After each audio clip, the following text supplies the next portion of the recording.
ওই ইন্ডিয়াতেও নাই, ওই ইন্ডিয়াতেও মুসলমানরা এত আরামে নাই।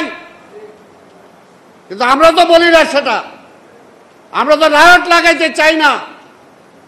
আমরা আমাদের সেই পাকিস্তান আমল থেকে আমরা দেখে আসছি। আর যদি রায়ট, যদি হিন্দু ধর্মের কোনো ক্ষতি হয়ে থাকে সেটা হচ্ছে আওয়ামী লীগের আমলে সবচেয়ে বেশি। হিন্দুদের বাড়ি ঘর, আজকে যে সমস্ত মন্দিরের যে সমস্ত গহনা সব চুরি করেছে আওয়ামী লীগ।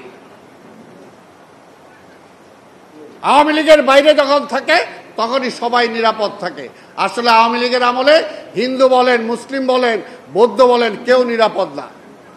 কারণ আওয়ামী লীগের একটা চোরের দল, একটা লুটের দল, একটা ফ্যাসিস্ট, এটা পরের দেশের রাজনীতি করে, পরের দেশের শক্তি নিয়ে ক্ষমতায় বসে। জনগণের শক্তিতে তারা কখনো ক্ষমতায় বসে নাই।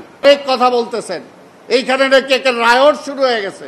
আরে ভাই আসেন না, মমতা ব্যানার্জি না কে আছেন, যারাই আছেন আইসা দেখেন এখানে কি হচ্ছে। বাংলাদেশের মতো দেশে আমরা হিন্দু, মুসলিম, বৌদ্ধ, খ্রিস্টান মিলে যত আরামে আছি পৃথিবীর কোথাও নাই।